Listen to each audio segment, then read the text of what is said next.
प्रियजनों, मैं आपको यीशु के नाम में अभिवादन करता हूँ। क्या आप ठीक हैं? आज का दिन आपके लिए कैसा जा रहा है? क्या आप खुश हैं या आप कहते हैं नहीं भाई, लगता है जैसे प्रभु ने मुझे भूल गया है।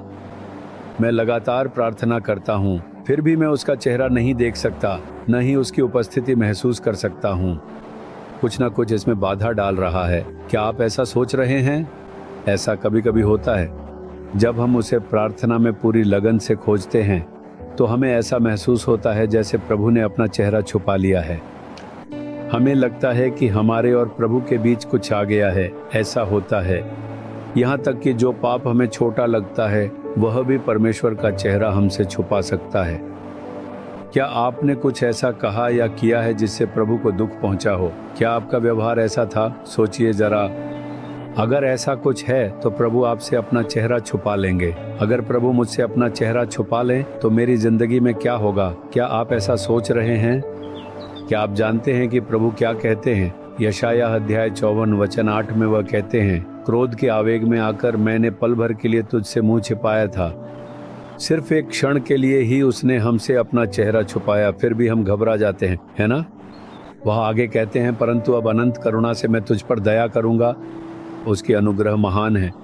जब हम अपनी गलतियों या बुरे कर्मों से प्रभु को दुखी करते हैं तो वह हमसे अपना चेहरा छुपा लेते हैं। तब हम घबरा जाते हैं और कहते हैं, अरे नहीं, प्रभु ने मुझसे अपना चेहरा छुपा लिया है। मैं परमेश्वर की उपस्थिति महसूस नहीं कर पा रहा हूँ। मुझे ऐसा नहीं लग रहा कि परमेश्वर मेरे साथ है। प्रभु, यदि मुझसे कोई पाप हुआ है कृपया मुझे क्षमा करें। प्रभु, कृपया मुझे क्षमा करें। जब हम इस तरह प्रार्थना करते हैं तुरंत ही वह हम पर अनंत करुणा के साथ दया करेगा।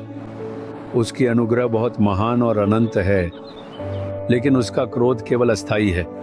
हमारी कुछ गलतियां प्रभु के क्रोध को भड़का देती हैं और उन्हें दुखी कर देती है, इसलिए वह हमसे अपना चेहरा छुपा लेते हैं। मैंने इसे कई बार अनुभव किया है। ऐसे समय में मैं आंसुओं के साथ प्रभु के पास जाता और प्रार्थना करता, प्रभु कृपया मुझे क्षमा करें। मैंने अपनी बातों, अपनी आँखों और अपने कार्यों से आपको दुखी किया है। मुझे क्षमा करें और मुझ पर दया करें। अगले ही क्षण सारी बाधाएं दूर हो जाती और वह मुझसे फिर से बात करने लगते। मेरे मन में बहुत आनंद होता, क्योंकि उसकी अनुग्रह बहुत महान है। वह हम पर सदा की करुणा के साथ दया करेगा। वह हम पर दया करेगा, क्योंकि वह एक दयालु पिता है। वह आपसे यह कह रहे हैं, मेरे बेटे, मेरी बेटी, मैंने अपना मुख तुमसे केवल एक क्षण के लिए छुपा लिया था और तुम इसी कारण से हैरान हो, है ना? मैंने अपना मुख तुमसे इसलिए छुपाया ताकि तुम अपनी गलती समझ सको और हमेशा सावधान रहो। लेकिन मैं तुम पर दया करता हूँ, मैं तुम्हें कैसे भूल सकता हूँ? प्रभु ऐसा कहते हैं। अब वह तुम्हारे सामने प्रकट होते हैं, अपनी उपस्थिति देकर तुम्हें सांत्वना देते हैं। इसलिए उनसे कहो, प्रभु, आपने एक क्षण के लिए मुझसे अपना मुख छुपा लिया था, मैं तो वह भी सहन नहीं कर सका। मुझे ऐसी अनुग्रह दें कि मैं ऐसा जीवन जी सकूं जिससे आपको कभी दुख न पहुंचे। मुझे अनुग्रह दें हे प्रभु, अपनी सदा की करुणा दिखाइए। मुझे अब आपको और दुखी नहीं करना चाहिए।